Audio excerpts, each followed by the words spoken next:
Can I ask about Jorginho and just what you think he brings to the team off the pitch as much as anything? Off the pitch? As a person. Laughs. He's really funny. At the same time, it's someone that he really takes care of people. He makes people better. I think as a role model, if you want to look at somebody with his career and the way he acts every single day, look at him. He wakes up in the morning, and after that is that he understands his role in a great way, and whatever you ask him to do, he would do it at his best, and that's something rare. Do you use him as a conduit, as a go-between between the bench and the team? Tactically, he's obviously very astute. Yeah. One of the most intelligent players that I have coached, for sure. The detail that he can go into, the understanding what is happening live, not on the video, but what actually is happening live in the game, how he can correct him, and as well how he can attract the attention of his teammates to listen to him and actually do what he's telling them to do. It's really impressive. Did you be a future manager someday, Miguel?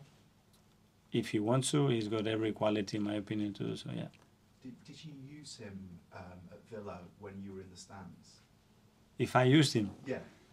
No, but, well, in a way, yes, because he's always there. He's living the game when he's on the bench like another coaching member, but not specifically as something that we predict. It looked like he was coaching the team. Every time I look behind, he's there, and it's great that he's living the game that way. Mikel, Brighton obviously play an exciting brand of football, score a lot of goals. This season, I think the perception is that Arsenal haven't been quite as exciting, but you've been a lot more pragmatic and have got a much better defensive record. Was that something you deliberately have targeted this season as the basis to do better than last season?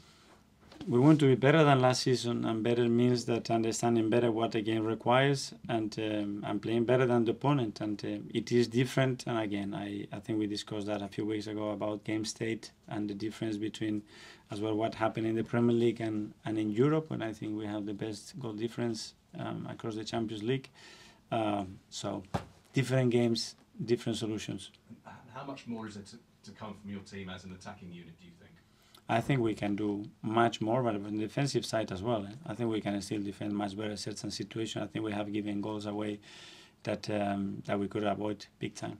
Okay, we're going to the last couple now. Yeah, firstly James, then we'll go to Harry. Yeah. Brighton last season, you said it was when kind of the dream was over, but you're back in the race again this year. It's not been something that has kind of killed off your title hopes this year. What have you seen change from your team from that defeat to now, whether it's the mentality or what your team has learned from that day to now that gives you belief that you can go and do it this year? Well, a lot of things happened that day as well. We were missing some key players that day. We lost as well Gary Martinelli straight away before half-time. So a lot of things happened on that day, and then the margin was none, losing any points, the title was almost over. And we had to cope with that. Now the situation is very different because it's still a long marathon to go. Have your players, have you seen a change in their mentality that they've learned from that kind of disappointment? More than a change, I think it's an evolution. Every experience helps you to be better, to be different, and this team is different to last season's. And finally to Harry. Just a couple of questions. I think a few weeks ago I asked you about sitting in the stands to watch a game for the first half and then maybe come down. I'm wondering how you found it, and did the sort of perspective it gave you for that first half, is it something you would consider doing again? No. I'd rather be there. You decided that? Yeah, I missed being on the grass, to be fair. But maybe I change my opinion one day. I don't know. Okay. Not for now.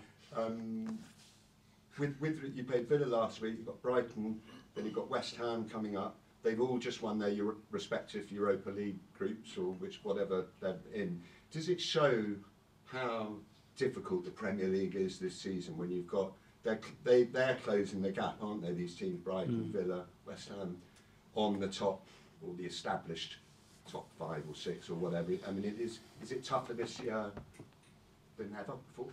I think so. But not only with those teams, but you have to really sweat and suffer to win any game in this league, and you have examples every week. The margins, how teams are winning games, it's minimal. So yeah. And undeservedly, he was in the crowd celebrating their winner last night. That's something I think you would embrace as well, isn't it? That managers can enjoy goals with their supporters. I love that, to be fair. That's part of football, and we are part of them, and we are every day together to try to accomplish that. So, for sure, this is my opinion. Okay, Brian, thanks a lot. Thank you. Cheers. Good luck tomorrow.